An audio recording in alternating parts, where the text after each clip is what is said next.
Last week, these two earned a one-pin victory. And Scribner does what she needs to do, hammer right out of the gate. Hazer drops a hammer. But their opponents can drop bombs too. Saber, Jamie buries it! Today, we crown our final champions. Candlepin bowling is a New England tradition and a sport enjoyed by both girls and boys of all ages. Across 6 annual tournaments, we bring together the game's finest young talent in a celebration of bright futures, big scores, and bigger smiles. We are proud to introduce the new generation of bowling with Season 10 of Candlepin for Kids.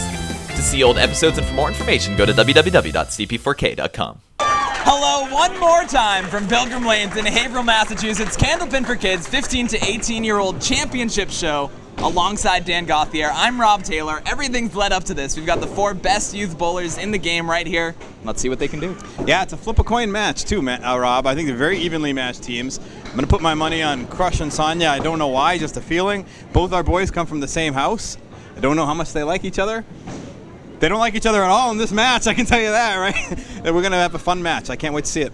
2 strong 15-year-olds on the girls' side, 2 seasoned veterans on the guys' side. Let's meet them both. Shannon Scribner has already emerged as one of the top youth bowlers in the game, winning a $1,000 scholarship at the ICBA Championships, and today she'll look to cement that status with another strong CP4K showing. Partner Alex Hazard has never lost when the Candlepin for Kids cameras are rolling. He's the defending Division III champion and was a part of last year's season-high team total in the championship match.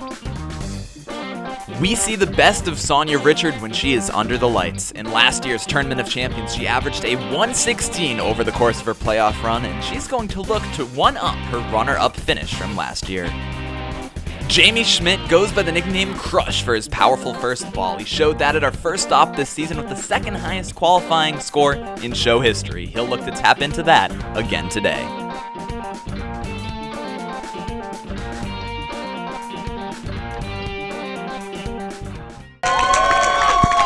Sonya Richard is on lane number 3. She's in the navy blue, and she's out of Leo's Super Bowl. Next to her, Shannon Scribner, who's taking a shot at our orange pin. If she throws a strike here, she'll be entered into our bowling ball raffle.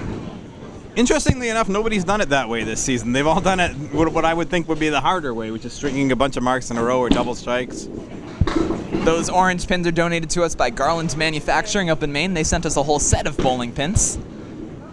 The bowling balls are courtesy of Paramount Industries. We mentioned that if she threw a strike there, she'd be entered into a raffle for 2 sets of bowling balls, which 2 kids are in so far. If a bowler were to throw a strike with the orange pin up in the head pin slot in the 10th box, they would then be eligible to win a set of bowling balls outright because it's our 10th anniversary season. And we'll give them a pin as well, signed by some of the pros who are here today. So pair of 8s out of the gates. We mentioned that both of these young ladies, well, I said they were both 15. Shannon is 16.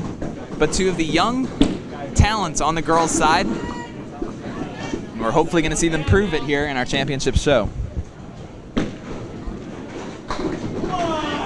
Scribner leaving just the 10, but a tough piece of wood.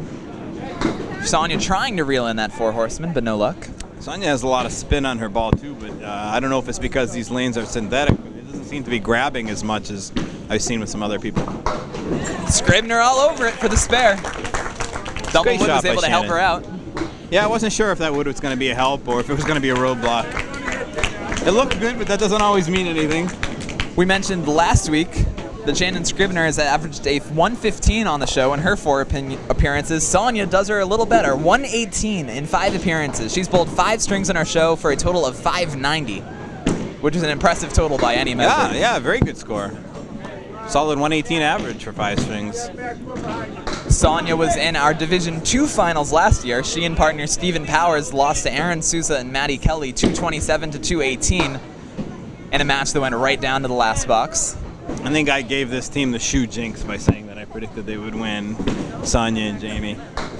I would wager that there's still a long way to go. There's a long way to go. I don't know if I'd call it a lock quite just yet. Oh no, not a lock. Down gets away from Sonya, so she'll have the chance to try to regroup here. But it's like the Sports Illustrated cover, the Madden cover. You don't want that type of endorsement. On the other end, Scribner going to try to build up the lead as much as she can now. She knows Sonya can strike at any moment. And So when you see those bad boxes, you really want to take advantage. Shannon Scribner, a bowler. Oh, Whoa, boy. that's a tough leave. A bowler who you've been touting the merits of for some time now, Rob. I know you pointed out to me last year and then this year that she's a bowler to watch. Sonya buried that pocket, but absolutely nothing to show for it. The 5-7-10, one of the hardest leads in the game, and it's brutal because it's tough to get out of it. You've really got to be on your singles. I've been bowling 35 years. I've only seen it made twice. So an 8's about as well as you could have done there on the third ball. Just as soon not see that leave myself. Scribner very close to slipping through that hole. She'll get 6 instead. And now both of our ladies going to want to try to get some momentum onto their partner side in the second half, but two gentlemen who have extremely fast and extremely explosive balls. Indeed, they want the momentum because as we've seen the value of the early leads in all the other matches, we've had furious comebacks, and yet they all seem to fall a couple pins short, and sometimes 1 pin short. Scribner buries it and drops a hammer. Sonya Richard picks her up as well. So our ladies have heated up. I think they'd have to want to stay up there. Don't underestimate the importance of that spare by Sonya Richard. I know it's up against a strike, but if you left it open, you're looking at a 20-pin deficit, and that's much different than 10. I learned that in elementary school. 20 and 10, very different numbers. Great analysis. Thank you. Right there. Pay me for those color insights. And so now Jamie Schmidt tossed the highest qualifying total on our season this year. It was a 416, which was the second highest qualifying total in show history. It's a member of our staff, Billy Bloom, who set that record. And he did it at the same house, Leo's Super Bowl. And every bowler within a 5-mile radius knew he did it because he let out a primordial scream afterwards. Both of these bowlers are extremely intense. Hazard can yell after a few shots with the best of them too. Maybe it's all about the fun time program. Yeah, it could An be fun excitable time. bunch. A couple hours away, they drive all the way out here, they're going to get their money's worth. Hazard just off on that spare leaf. Jamie Schmidt likes to go by the nickname of Crush. Jamie Schmidt was on our show last season for the first time in our Pros Kids tournament. He bowled with Craig Holbrook and fell to the champions, Kylie Josefiak and Jeff Surratt. Jamie then rejoined us this year, won his first time in the doubles program with Sonya at our first event, and they threw the highest combined total of the year with a 227. When I think back at the various male competitors whom we had on our show from Funtime Lanes, it feels to me like they may put an emphasis on a harder ball at that house. Virtually everybody I can think of who's come out of that house who's competed on our show throws the ball, so hard, in fact, sometimes that they're borderline either lobbing or maybe a little, I don't want to say out of control, but they can be off balance at times, giving the extra speed on it. And speed can be a good thing. It certainly carries some extra pins for you. So Jamie just off in that spare lead. It was an important one. Though maybe not as easy as we might have thought. There was certainly a spot to play it, but not a given. So both of our gentlemen trying to heat up here. Alex Hazard also competed in that Pro Kid tournament. He made it all the way to the Elite 8, where he bowled with Rich Lamone. They lost to Ryan Donnell and Jeff Surratt. Jeff Surratt threw a 190 in that game, which is a little tough to overcome. A rough leave there for Jamie Schmidt. Pretty good pocket hit.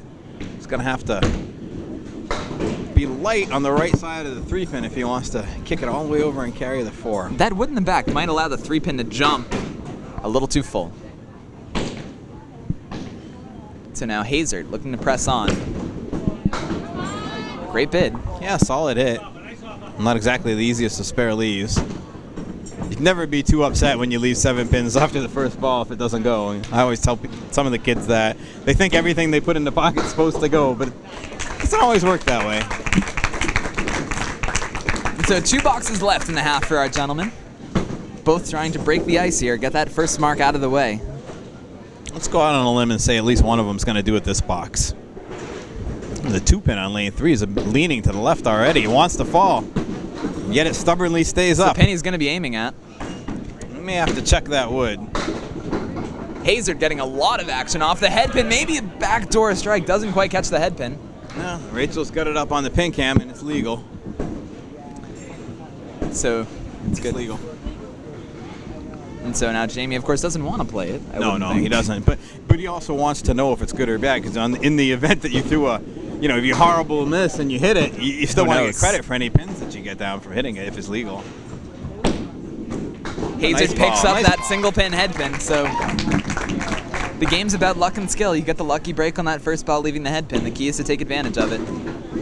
That's exactly what we were talking about right there. A ball that got away from you, but you want to be able to count the pins and score. So that's why you check to see if the wood is legal, and it was.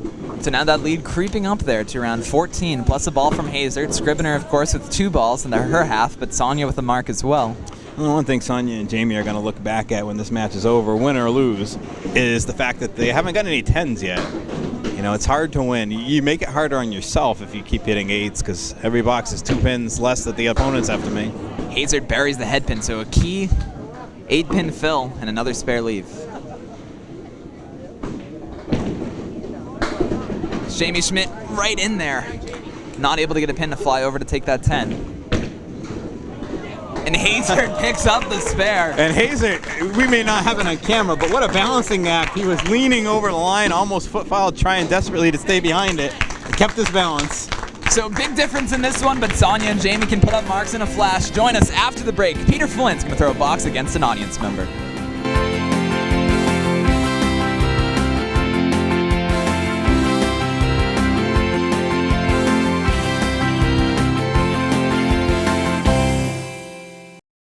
Looking for a way to stay active, meet people, and have fun on a regular basis?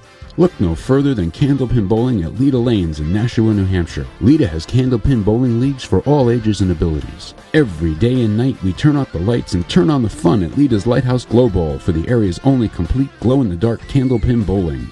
Leda Lanes is the perfect place to hold your birthday party, special event, or corporate function. Leda Lanes, located at 340 Amherst Street in Nashua, or visit us online at ledalanes.com. Leo's Super Bowl in Amesbury, Massachusetts is a premier entertainment center with 24 lanes, the new Mammoth arcade room including a 10-foot by 12-foot projection TV, Friday night cosmic bowling, and Saturday night moonlight oldies. There's plenty of attractions. Have your functions and parties with us with 2 spacious rooms fitting up to 45 people each with plasma TVs and DVD sets, a Bose music system, and wireless internet. Bring your food or enjoy a full catering menu with Tony G's Pizza and Deli. That's Leo's Super Bowl. For more info, find us on Facebook or go to leosuperbowl.com.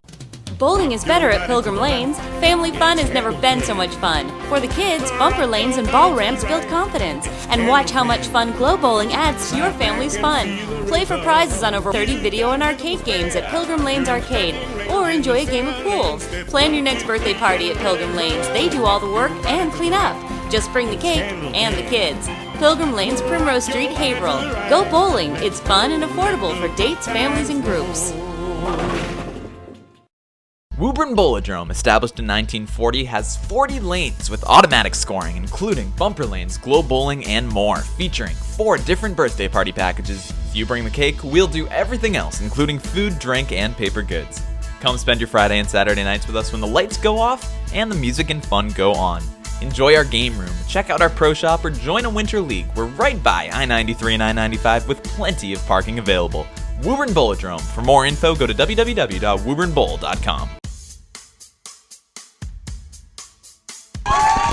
Welcome back here on Candlepin for Kids. One more segment of Beat the Pro as 10-year-old Anthony Callie tries to take down the veteran Peter Flynn. Peter, you bowled on a lot of televised matches. Any of them that stand out to you? Maybe the True Value one. It was in the mid-'80s. I ended up coming second, believe it or not, but I threw a triple strike along the way. It was pretty exciting. It was good. How much you win for that triple strike? $1,000. Not too bad. Not a bad payday. $5,000 for coming in second. I made $6,000 for the day I came in second. I was happy. A very solid day. You're going to be looking to win $20 off of Candlepin for Kids Stop. How are you going to try to go up against Peter Flynn? Just throw it right down the middle, try. All right, sounds good to me. Best of luck, guys. Peter, good luck. Anthony, good luck. As we mentioned, if Anthony can take down Peter Flynn, he will earn a free stop at a Candlepin for Kids event. We'll give him $5 off a stop just for trying. Peter won $1,000 once for a triple strike. Young Cole Fry 6 weeks ago may have won a set of bowling balls. So sponsors, there you go. There you go. Sponsor the triple strike pool. Anthony's going to be happy to see that leave. Anthony off to the early lead. That's right. Tough leave there for Peter. It's something you want to see your pro have. Tough leave. Make him earn it. Peter just off, gets a bunch of them though. Callie right on it. Neck and neck. Uh-oh. Peter with some good wood. Anthony bowls out of Central Park Lanes in East Boston. Oh, Peter no. just off. Look at the look on Peter's face. Callie all right. gets a tie. That's enough for a win here on Candlepin for Kids. Anthony Callie ties the pro. We'll give him a free stop. Join us after the break.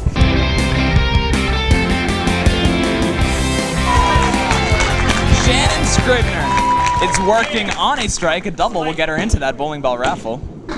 Just off. Sonya's on a spare. She'll put 5 on it. 3 out of our 4 bowlers were on marks to start this second half. And so a 20-plus pin difference.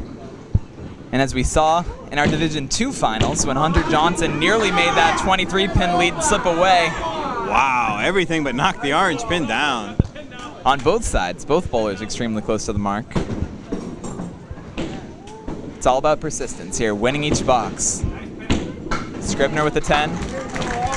Shannon as well.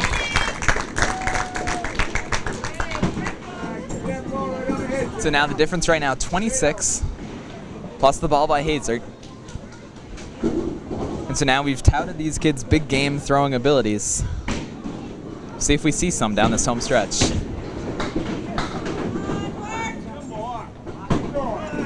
Richard gets a couple extra pins, but the leave doesn't get any easier.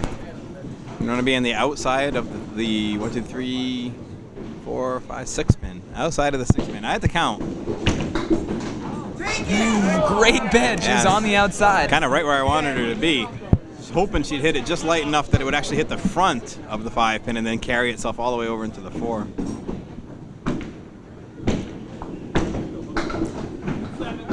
So Sonya does gain 3 there. Scribner mentioned last match that she's having a little trouble veering to the right. We'll see if she's able to make the adjustment here. Bowlers trying to win our last set of giant trophies, sponsored by an anonymous Red Sox fan who's been with us since the first year. We have a lot of loyal sponsors. Anybody who's interested in sponsoring any of our prizes, segments, events can go on our website. There's plenty of ways to contact us there. And that website is www.cp4k.com, where you can find all of our old show episodes. Scribner looking for the mark, just off. Richard as well. And Sonya's second ball has been on so far. 3 object pins in 3 boxes, but unable to get those critical marks.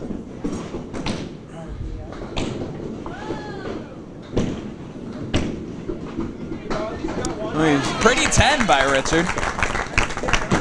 We seem to have seen some of the more challenging leaves today on lane 2 throughout all of our matches. We've also seen strikes on it, though. It can be done. And so now 2 boxes.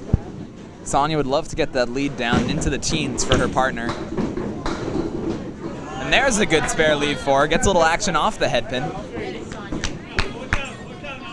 Scribner, meanwhile, trying to hone that left to right curve and get it back going into that 1-2 pocket. Both bowlers a little off. Sonya will be trying to keep her streak of 10s going. There's all 10s all the way down this half so far. A big contrast from the first half where we were actually talking about the fact she hadn't had a 10. And a tough 7 there for both sides, so no harm, no foul for either side. But of course, when you're even, that always favors the team in the lead. Yeah, mentally in your head, if you're in the lead and you tie a person, you just tick off another box. You're running out the clock. 6 boxes to try to get 21 pins. That'll be the challenge. Most of it on the shoulders of Jamie Schmidt. Jamie's got a high single of 172, and he'd love to channel some of that going into this half. Sonya can get the momentum going with a mark here. A lot of different places to play this one. And we remember Jamie in the Portsmouth finals throwing a big double or triple toward the end. Great bid by Scribner. Sonya was trying to go for the left edge of that wood. Yeah, I mean, a good choice. If she hit it, I think it had a good chance of going. Either end, pick an end. And so sometimes as bowlers, you commit to the shot, you go for the end, you miss a little bit. Now the question will be if she just hit it, would it have gone? There it does. It always seems to, doesn't it, on the third ball? Solid 99 for Shannon. Sonya's 91, not too far off her average. So 20 pins the difference, plus this first ball by Alex Hazard. He's going to try to add to it. Jamie Schmidt is going to look for some marks.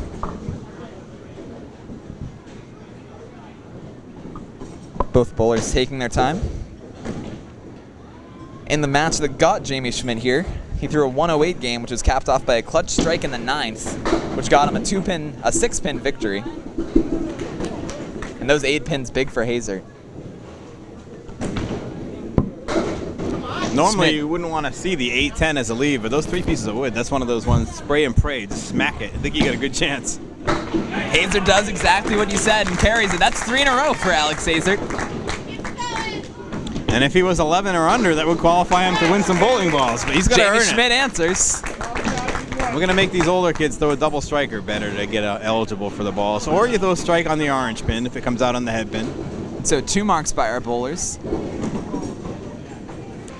And Alex Hazard wants to keep applying that pressure. And there's the orange pin on the head pin. Hazard gets the strike, so that'll put him in our bowling ball raffle. Jamie Schmidt looking to answer. Third contestant in the raffle. We have 3 people and 2 sets of balls. Strong first ball by Schmidt. And so we've seen 2 giant comebacks fall just short earlier today. Alex Hazard is doing everything he can to make sure that the tightness of the match doesn't even become a thought. So Schmidt looking for the 10.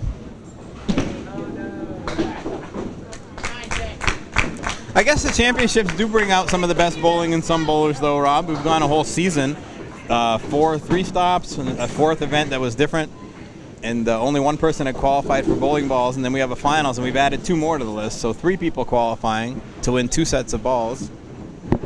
Hazard looking to double that one right in the pocket, trying to carry an extra. Pretty full.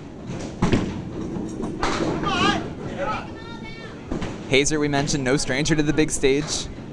He was last year's champion, well on his way this year. Jamie Schmidt getting into double, triple strike territory. Trying to cut it, good bid.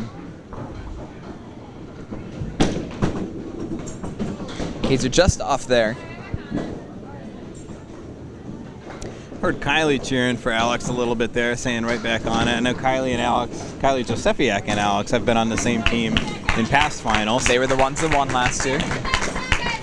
Kylie got edged out by Hazard this year in a 2-pin match where Scribner and Hazard beat Kylie and Michael Pelchat, who we saw just a couple weeks ago. A lot of these kids, they root for each other all the time. A lot of camaraderie, a lot of good feelings. I don't hear too many bitter kids. That's why I like the kids' game sometimes better than the adults' game. It's all a lot of fun. Has turned things around in this half. He's been on that head pin, but he's been having trouble getting anything to show for it as Alex makes a great try. Yeah, very nice try there. Light, not quite light enough. Good effort. Jamie looking to reel in this mark. Just off. And Hazard picks up the 10, which effectively puts this one out of reach mathematically. 1 more box left, but Shannon Scribner and Alex Hazard will be our 2012-2013 Season 10 Division 3 Tournament of Champion winners. Well, we did mention before the match started it would be very unlikely for Alex to throw another 80 game, and it's good to see him bounce back from that effort in the qualifying matches to come back, and he's looking at a potential high 120 here. This makes 2 consecutive years for Alex Hazard. He's a junior in high school, which means we might get the pleasure to see him next year. Jamie Schmidt drops a hammer at the end. He's been waiting to let out his yell. Hey, there's the opportunity, and hey, it's not worth nothing. He throws another strike. He gets in the bowling ball raffle. Hazard picks up his spare too. Hazard is going to be looking at a 130 game yeah, here. I undersold him by saying potential high 120. He's going to be in the 130s most likely with any kind of fill. Solid score. The older kids do their part.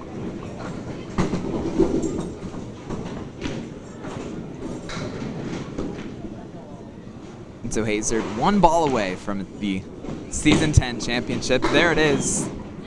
Hazard finishing with a 133 game. Solid strain. Crush looking for the double strike. Oh, really good effort. Nobody could have complained if that went for a strike. That was right in there. And so now he'll look to pick up the spare. Thankfully, he doesn't need the spare to win or lose a game because that's a tough-looking leave. And so that'll do it for this one. Shannon Scribner and Alex Hazard are our Season 10 champions. They throw a 232 combined score. We'll talk to them after the break.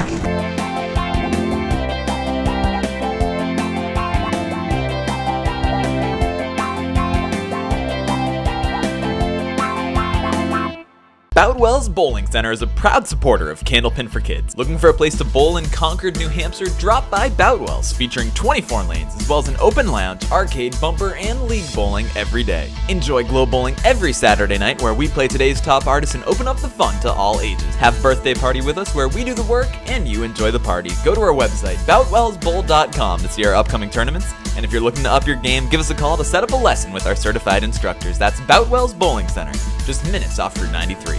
French King Bowling Center in Irving, Massachusetts offers 24 lanes and features special events including neon bowling. Family owned and operated since 1959, French King is more than just Candlepin. Whether you need a banquet hall or birthday party, French King Bowling is the place you're looking for. With a new game room filled with fun and prizes, a selection of assorted party platters, and pizza selections will make the occasion just right for you. Open 7 days a week and 8 miles from I-91 on Route 2, 15 minutes from the New Hampshire border. That's French King Lanes. For more information, go to bowlingforfun.com.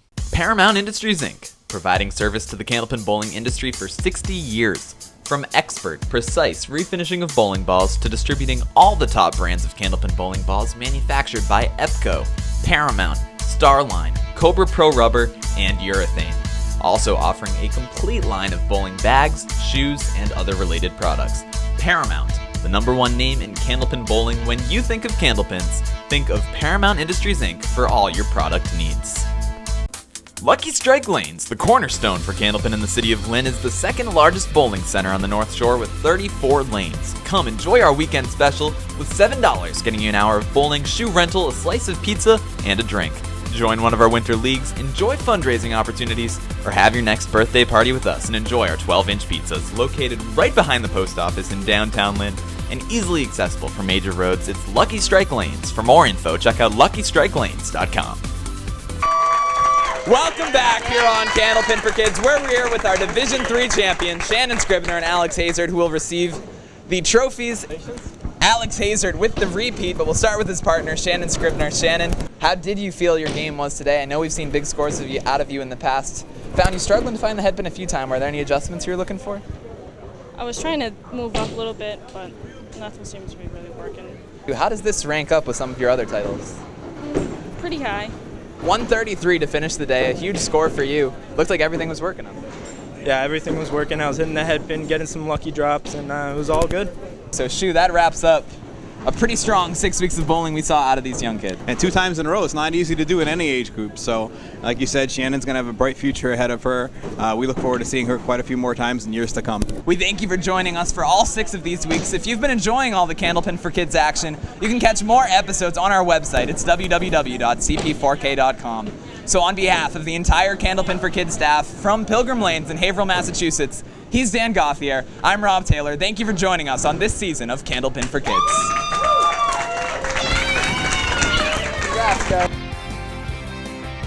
No, you just have a good time. Even if you lose, you're glad you came. I don't like people watching me, so it's like pressure, but at the same time it makes me do better.